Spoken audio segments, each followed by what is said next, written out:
Olá, boa noite para você. Seja bem-vindo ao Jornal da Record. A resistência à ocupação. Tropas ucranianas retomam cidade invadida pelos russos. Avião da FAB com refugiados da Ucrânia chega ao Brasil nesta quinta-feira. Senador Rodrigo Pacheco desiste de concorrer à presidência da República. É agora, no Jornal da Record. Oferecimento Bradesco. Dinheiro na conta em 3 cliques pelo app.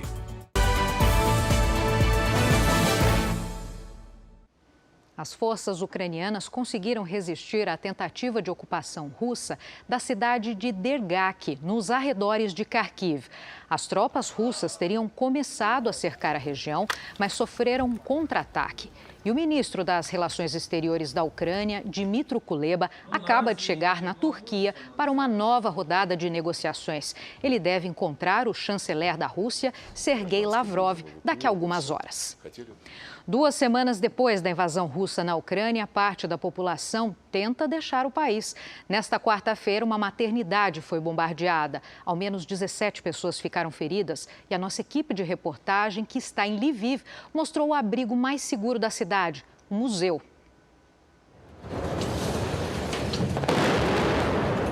Após o estrondo, o chão tremeu. Bombeiros se apressaram para retirar crianças e mulheres grávidas do prédio. Do lado de fora, muitas mães assustadas com seus bebês. O presidente da Ucrânia, Volodymyr Zelensky, disse que crianças estavam sob os destroços do prédio e chamou o ataque russo de atrocidade contra a humanidade. A cidade de Mariupol está sob um forte ataque russo. Essas imagens de satélite mostram imagens de antes e depois do início do conflito. Segundo o governo local, mais de 1.300 pessoas morreram na cidade desde o início da invasão. As autoridades ucranianas fazem um apelo à comunidade internacional para pressionar a Rússia a aliviar o cerco à cidade de Mariupol. Segundo o ministro das Relações Exteriores do país, Dmytro Kuleba, são 400 mil pessoas que não têm segurança para deixar a região em meio aos intensos bombardeios. Entre elas, há 3 mil bebês que sofrem com a falta de comida e medicamentos. Os ataques também continuam em Kharkiv, no leste da Ucrânia.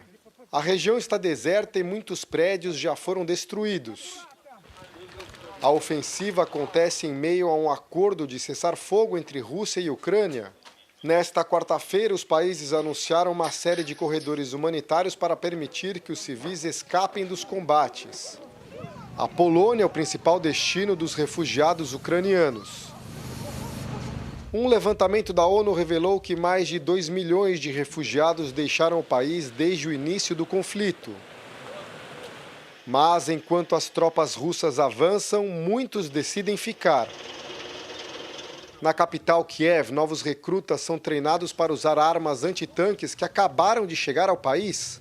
Os russos podem entrar em Kiev, mas daqui não vão sair, afirma. Em Lviv, onde está nossa equipe, um museu está sendo usado como bunker quando há ameaças de ataque.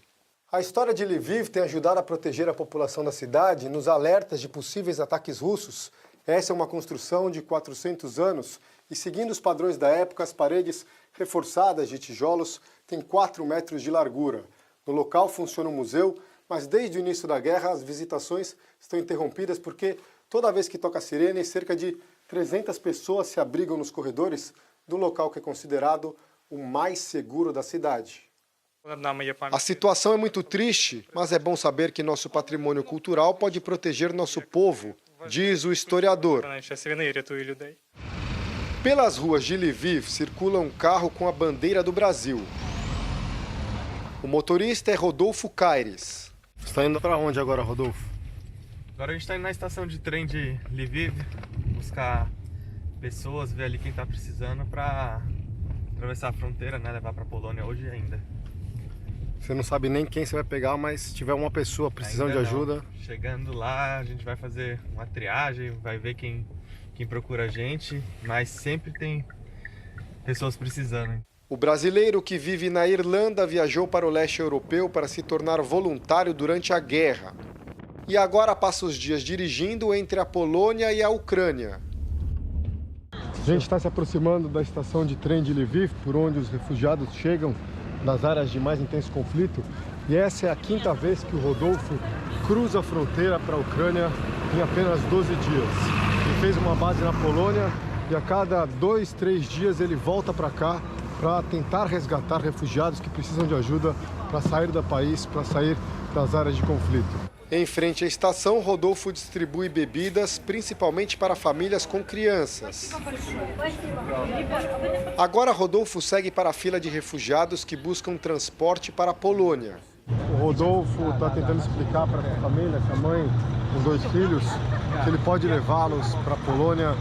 Eles não falam muito inglês, a senhora não fala muito inglês, ele está tentando se comunicar da melhor forma possível, explicando que pode ajudá-los, que pode dar carona, que eles não precisam esperar tantas horas pela fila para conseguir um ônibus. É a Lena com uma filha de 11 anos, um filho de 8 anos, eles vêm de perto de Kharkiv, região muito bombardeada, e agora estão em tranquilidade porque conseguiram a carona com o brasileiro para cruzar a fronteira, para conseguir sair da guerra com segurança. Agora que você conseguiu convencer essa família, conseguiu tranquilizá-la, como é que está o coração? Ah, muito cheio, né? Saber que são mais 3 que eu tô conseguindo tirar aqui da zona de guerra e levar para a Polônia. A mãe com 2 filhos diz que está aliviada por conseguir a carona no conforto de um carro. A viagem até a fronteira demora 2 horas. No caminho, Rodolfo ainda resgatou outra mãe com filho. A espera na imigração é longa. Agora estamos aqui esperando para atravessar e depois disso a gente já vai estar em território polonês. Mas, finalmente, o grupo chega em território seguro. Good. Você tem um coração bom, diz Lena para o brasileiro, que celebra junto com os refugiados. Mais de 1 milhão de crianças já fugiram da Ucrânia para países vizinhos em menos de 2 semanas de conflito. A maioria formada por mulheres e crianças, já que os homens foram obrigados pelo governo ucraniano a ficar no país para lutar contra a invasão russa. Segundo a ONU, pelo menos 37 crianças morreram e 50 ficaram feridas. Mas a entidade reforça que o número de vítimas entre crianças deve ser muito maior. A inteligência americana disse que ao menos 190 mil soldados russos já entraram na Ucrânia. No total, o exército da Rússia conduz cercos em 5 cidades ucranianas. Há mais de uma semana, as tropas tentam tomar Kiev, o mais importante objetivo da invasão. Para os especialistas, a falta de soldados pode ser um dos motivos para a ofensiva terrestre contra a capital ucraniana ainda não ter sido concluída. O avião da Força Aérea com os refugiados brasileiros e estrangeiros da guerra na Ucrânia vai pousar no Brasil nesta quinta-feira. Então já vamos falar com o Matheus Scavazini lá em Brasília, que ele tem as atualizações. Que horas deve chegar esse voo, Matheus? Boa noite.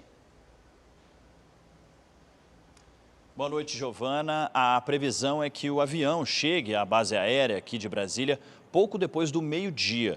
O presidente Bolsonaro, ministros e autoridades vão recepcionar esse voo. A aeronave fez uma escala no começo da noite dessa quarta em Lisboa, capital de Portugal, antes de seguir viagem ao Brasil. O avião com refugiados do conflito na Ucrânia tem 68 passageiros a bordo, incluindo 42 brasileiros, 20 ucranianos, 5 argentinos, 1 colombiano e 10 animais de estimação. Todos embarcaram em Varsóvia, na Polônia. 14 passageiros são crianças, todas brasileiras. A aeronave também deixou na Europa mais de 11 toneladas de doações para as vítimas da guerra. Giovana. Que bom que todos devem chegar em segurança, né, Matheus? Obrigada e uma boa noite para você. O governo da Suécia já prepara a população para o combate. Isso não acontecia desde 1961, na época da Guerra Fria. A decisão tem a ver com a proximidade do país com o território russo. A sirene faz parte de um treinamento em Gotemburgo, na Suécia. O governo retomou o programa de crise depois que o exército russo invadiu a Ucrânia. Semana passada, as Forças Armadas detectaram que caças da Rússia entraram no espaço aéreo sueco. Alexandre Nogueira é um dos 6.000 brasileiros que vivem na Suécia, junto com a mulher e 3 filhas. Você saber que, por exemplo, que existe um país que entrou em guerra e esse país que entrou em guerra é uma ameaça, e esse país, em linha reta, ele dá umas 500, 600 quilômetros de distância da onde você mora, é um pouco preocupante. Após o sinal de alerta, a população teve acesso a um manual de segurança com todas as informações sobre como proceder numa situação de emergência. Entre as orientações estão a aquisição de uma caixa de crise. Nela, equipamentos para ajudar na iluminação e até mesmo para cozinhar. Alexandre já montou o kit sobrevivência da família. Toda essa cautela vem dos tempos da Guerra Fria. Os países escandinavos, em especial Finlândia e Suécia, temiam o avanço das tropas e ampliação do território russo. Havia também o receio de que acontecesse uma invasão pelo Mar Báltico. Em 2014, quando a Rússia anexou a Crimeia, a tensão tomou conta dessa região da Europa. Agora, com a guerra na Ucrânia, o medo voltou. A opção dos países escandinavos de não adesão à OTAN é quase que um escudo contra as investidas de Putin. Manter a integridade de suas fronteiras me parece mais importante do que integrar a OTAN. E olha, a Rússia divulgou um vídeo de um comboio a caminho da Ucrânia levando uma bandeira da antiga União Soviética. Nas imagens do Ministério de Defesa russo, tanques e outros veículos passam em sequência carregando a bandeira. O presidente Vladimir Putin tem usado questões da Segunda Guerra Mundial para justificar a invasão à Ucrânia. Segundo ele, o objetivo é desnazificar e desmilitarizar o país vizinho. A Rússia já disparou mais de 700 mísseis contra a Ucrânia desde que a invasão começou em 24 de fevereiro. A maioria dos bombardeios atingiu o leste do país. Segundo o Pentágono, nenhum dos mísseis caiu perto da fronteira com a Polônia. As Nações Unidas dizem que ao menos 516 civis foram mortos nesses 14 dias de guerra. Os Estados Unidos devem discutir com a Polônia o envio de caças à Ucrânia em meio à guerra contra a Rússia. Quem tem os detalhes é o correspondente Vandrei Pereira. Vandrei, boa noite. Olá, Giovana, muito boa noite. A vice-presidente americana Kamala Harris desembarcou em Varsóvia, capital da Polônia, nesta quarta-feira. Harris vai encontrar o presidente polonês Andrzej Duda nesta quinta-feira com o objetivo de demonstrar apoio frente à invasão russa. A visita ao país foi planejada antes da Polônia oferecer aos Estados Unidos caças MiG-29. O Pentágono já recusou a oferta de transferir a frota de jatos para uma base americana na Alemanha. As aeronaves seriam usadas para reforçar a Força Aérea Ucraniana. A Casa Branca teme que o conflito possa aumentar caso a Rússia interprete a assistência militar como um envolvimento direto da OTAN na guerra. Bem, apesar disso, os Estados Unidos enviaram mísseis à Polônia para a defesa contra possíveis ataques a países membros da aliança. Giovana. Obrigada pelas suas informações, Vandrei. E ainda falando dos Estados Unidos, o país alertou que a Rússia pode usar armas químicas contra a Ucrânia. Segundo a Casa Branca, o presidente russo, Vladimir Putin, usa falsas alegações de que o governo americano desenvolve armas nucleares na Ucrânia para poder atacar. Já o presidente ucraniano, Volodymyr Zelensky, chamou a ameaça de blefe.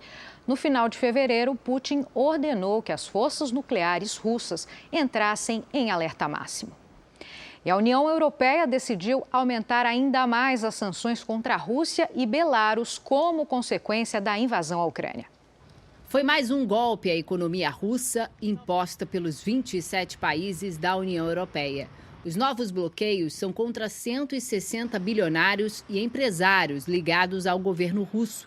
Assim, eles ficam proibidos de realizar transações fora do país, incluindo em moedas digitais.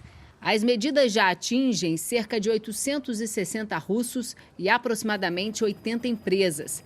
A Comissão Europeia também anunciou a retirada de 3 bancos de Belarus do sistema financeiro internacional. O país é acusado de ajudar na invasão à Ucrânia. A Rússia ameaça interromper o fornecimento de gás aqui para a Europa. E para conter a disparada no preço, que já é sentida aqui no continente, a União Europeia estuda impor um limite do valor cobrado da população nos 27 países do bloco. Grandes economias europeias, como a Itália, tentam escapar da dependência do gás russo. O governo italiano, que recebe cerca de 40% do gás usado no país da Rússia, quer mudar esse cenário em 3 anos. Os Estados Unidos já anunciaram sanções contra o gás e o petróleo da Rússia. Vladimir Putin acusou o governo americano de guerra econômica.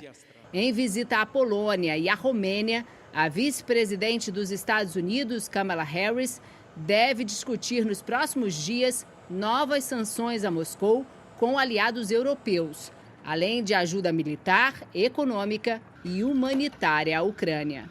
E tem mais reflexos. A guerra na Ucrânia fez a inflação russa atingir o maior nível em 7 anos. A inflação anual foi para 9,15% em fevereiro.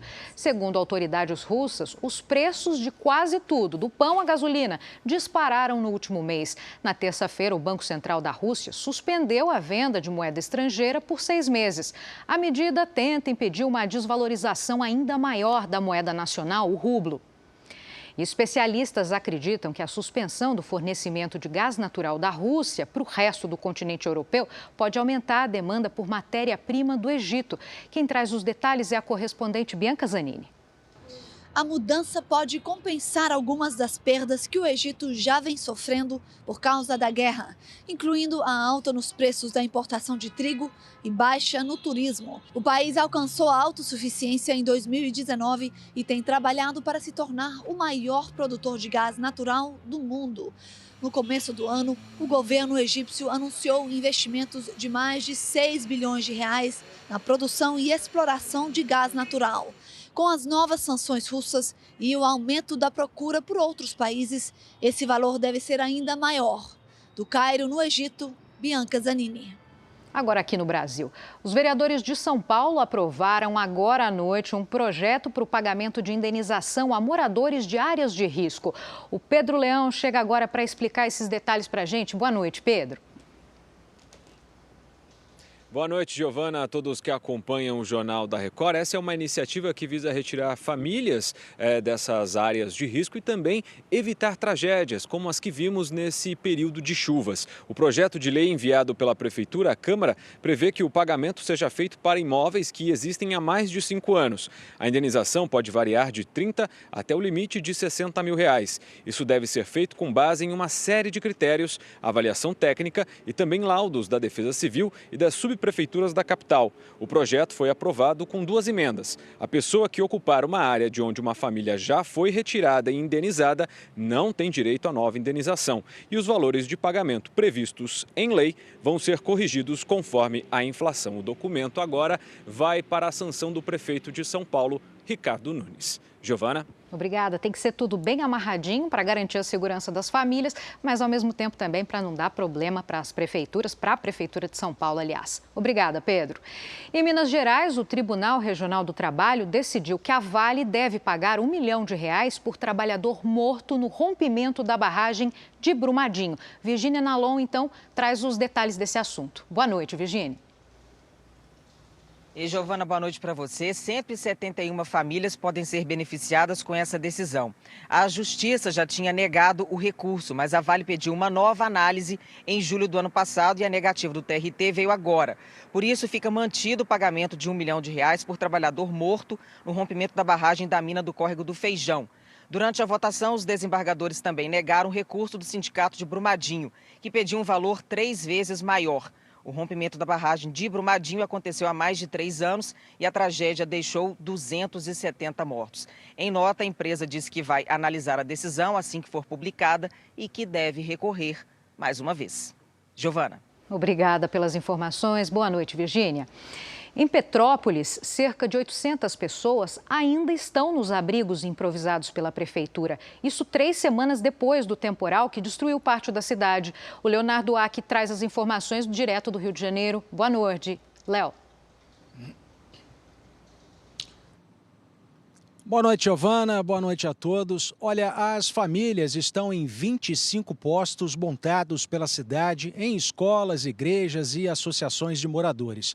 Elas ainda esperam pela liberação do benefício do aluguel social no valor de R$1.000. A previsão do governo do estado era que o dinheiro começasse a ser liberado nesta quarta-feira. No entanto, houve um impasse com o município. Nesta quinta, está prevista uma reunião com a Justiça para determinar como será feito o repasse. Também nesta quinta, a Alerj vota um pacote de projetos para incentivar a retomada da economia de Petrópolis, como a redução da alíquota do ICMS para 2,5% por um período de 10 anos para o setor têxtil.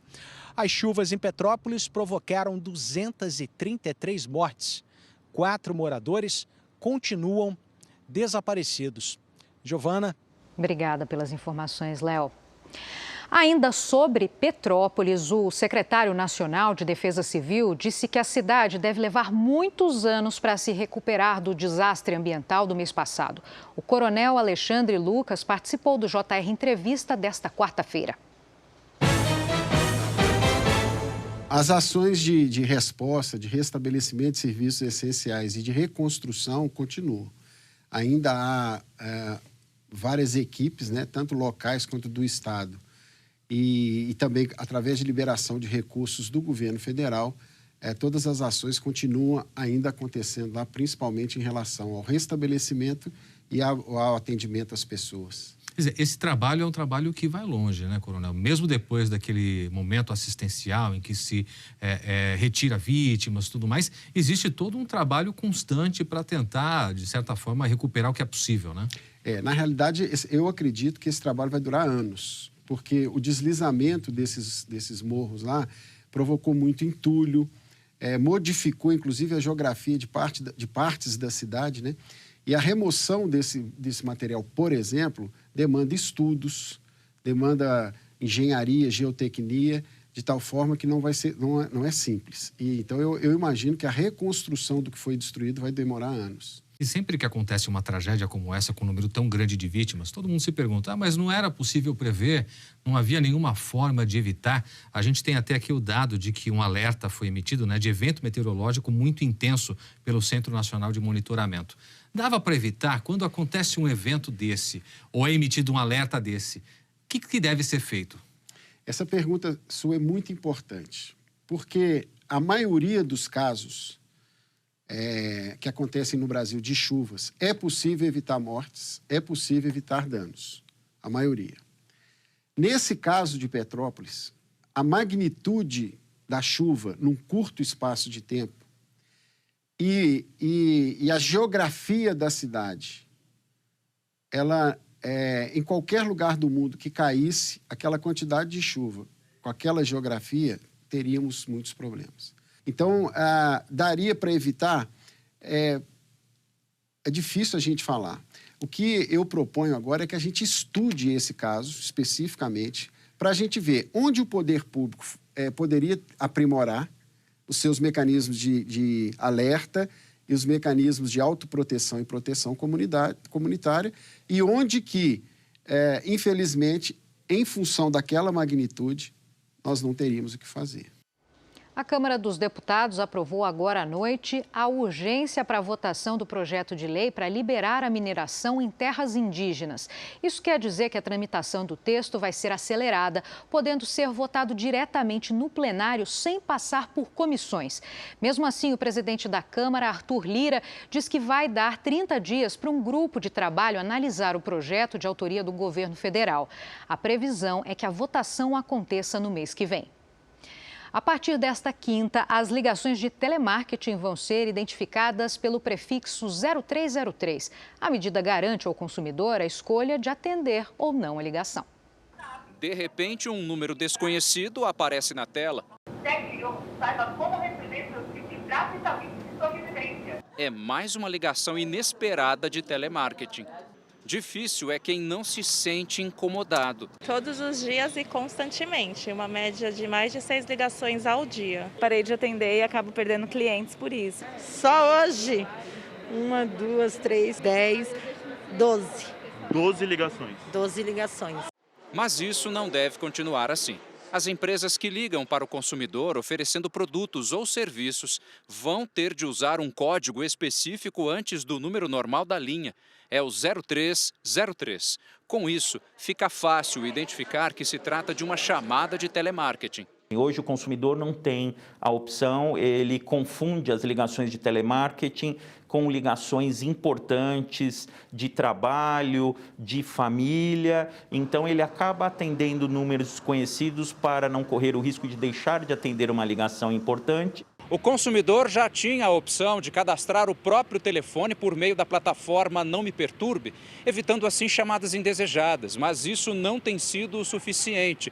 Números estranhos, muitas vezes discados por robôs, continuam em atividade. Segundo a Anatel, a fiscalização vai ser grande e todos podem ajudar. Os consumidores poderão continuar utilizando os canais de reclamação da própria Anatel, poderá utilizar a sua própria prestadora para registrar a reclamação e o serviço Não Me Perturbe, que continuará a ser aprimorado e será utilizado também. A determinação da Anatel vale a partir desta quinta-feira para ligações originadas de celular, para chamadas feitas por uma linha fixa a partir de junho. Então, ficar ligado nesse 0303 quando aparecer, né? O mercado financeiro, o dólar comercial, caiu de novo. A moeda americana chegou a ser negociada a R$ 4,98 no fim da manhã, mas terminou o dia cotada a R$ 5,01. Foi uma queda de 0,84%. Já o índice da Bolsa de Valores de São Paulo teve uma forte alta de 2,43% e se recuperou de 4 pregões consecutivos de queda. Com isso, o resultado do Ibovespa se aproximou dos 114 mil pontos. A Comissão de Constituição e Justiça do Senado adiou para a semana que vem a análise da proposta de emenda à Constituição que moderniza a cobrança de impostos no país.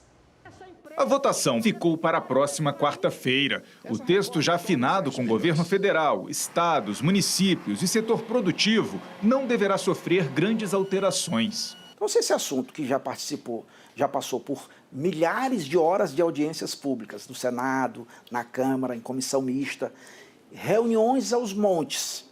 Se esse assunto não está maduro e a gente esperar amadurecer mais, ele vai cair de podre. A reforma tributária quer simplificar a cobrança de tributos com a criação de um único imposto que diminui a taxação sobre o consumo. Pela proposta, o novo imposto vai ser subdividido em Contribuição Social sobre Bens e Serviços, a CBS, que unifica PIS e COFINS em um mesmo imposto a ser cobrado pela União, e o Imposto sobre Bens e Serviços, IBS, que une ICMS e ISS e vai ser cobrado por estados e municípios. Para diminuir a resistência de governadores e prefeitos, o relator também ampliou de 20 para 40 anos o período para que estados e municípios façam a transição para o novo modelo de cobrança dos impostos. Votar uma mudança na Constituição em ano eleitoral é um desafio. São necessários, no mínimo, 308 votos dos 513 deputados e 48 dos 81 senadores. E a reforma tributária está em discussão há mais de 30 anos no Congresso.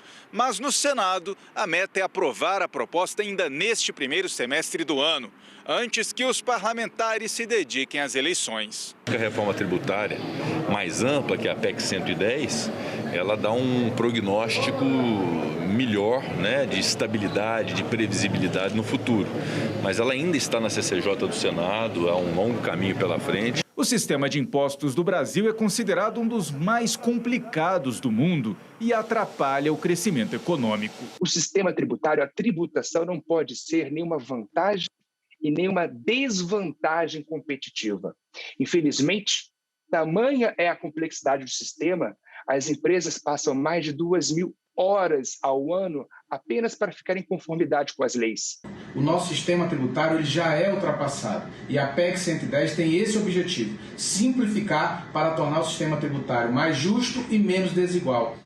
O Partido dos Trabalhadores anunciou a formação de uma federação com o PV e com o PCdoB para as eleições de outubro. A aliança de partidos de esquerda não vai contar com a participação do PSB, que considerou que a ideia não está bem amadurecida dentro do partido. Ainda no assunto de política, o presidente do Senado, Rodrigo Pacheco, informou agora à noite que desistiu da candidatura à presidência da República. Eu tenho que me dedicar e dedicar toda a minha energia a conduzir o Senado neste ano fundamental para a tão desejada recuperação e reconstrução do nosso país. O cargo que me foi confiado por Vossas Excelências, meus pares, está acima de qualquer interesse pessoal ou de qualquer ambição eleitoral. Meus compromissos como presidente do Senado e com o país são urgentes, inadiáveis e não permitem qualquer espaço para vaidades. Por isso, afirmo ser impossível conciliar essa difícil missão de presidir o Senado Federal e o Congresso Nacional com uma campanha eleitoral presidencial. O presidente do Senado precisa agir como um magistrado, conduzindo os trabalhos com serenidade, equilíbrio e isenção, buscando consensos possíveis em nome do melhor para o país, o que é incompatível, na minha concepção, com um embate eleitoral nacional, por mais civilizado que seja o processo. E essa declaração pode abrir espaço para o governador Eduardo Leite se candidatar, então, à presidência. 32 artistas, entre cantores, atores e influenciadores digital, se reuniram com 4 ministros do Supremo Tribunal Federal para discutir questões relacionadas ao meio ambiente. Eles entregaram uma lista com 5 projetos de lei que consideram inconstitucionais. Os artistas estão promovendo atos na capital federal. A inovação da indústria brasileira foi tema de um encontro de empresários em São Paulo nesta quarta-feira. O 9º Congresso Brasileiro de Inovações trouxe as novidades do setor criadas nestes 2 anos de pandemia. Os empresários apresentaram principalmente projetos e produtos ligados à área de saúde que podem melhorar a qualidade de vida da população.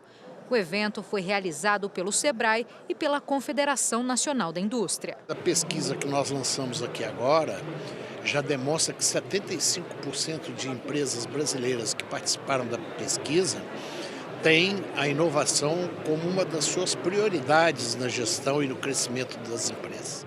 Agora a gente fala de futebol no Jornal da Record. O Real Madrid venceu o Paris Saint-Germain de virada e segue em frente na Liga dos Campeões. Quem também se classificou para as quartas de final foi o Manchester City, que empatou sem gols com o Sporting. No jogo de ida em Portugal, os ingleses tinham vencido por 5-0. Nesta quarta-feira também teve gol de um ex-flamenguista na Liga da Europa. O Porto recebeu o Lyon na partida de ida das oitavas. E o brasileiro Lucas Paquetá fez o gol que deu a vitória ao time francês. A arbitragem marcou impedimento, mas o VAR corrigiu e confirmou o gol. Na semana que vem, o Lyon se classifica com um empate em casa. Paquetá estava com a cabeça enfaixada porque trombou com o zagueiro Pepe no primeiro minuto de jogo. No Santiago Bernabéu, o duelo mais aguardado da Liga dos Campeões. O Real Madrid precisava vencer o Paris Saint-Germain, que ganhou a primeira partida na França. Mas quem saiu na frente foi o time de azul. Neymar fez ótimo lançamento e Mbappé disparou e bateu no canto de Courtois. 2-0 para o PSG no placar agregado. O camisa 7 já tinha feito o gol da vitória em Paris. O Real Madrid precisava de 3 gols para se classificar e contou com a estrela de um outro atacante francês. Aos 15 minutos do segundo tempo, Benzema pressionou o goleiro Donnarumma, que deu de presente para Vini Júnior. O brasileiro rolou para Benzema empatar o jogo. Aos 30 minutos, o croata Modric achou Benzema na área e o francês virou o jogo. 2 minutos depois, o zagueiro Marquinhos tentou tirar de Vini Júnior, mas a bola sobrou para ele. Benzema bateu de primeira o terceiro em 17 minutos e o gol da classificação. Real Madrid 3, PSG 1. O maior campeão da Liga dos Campeões avança para as quartas e pelo menos um francês saiu feliz do Bernabéu.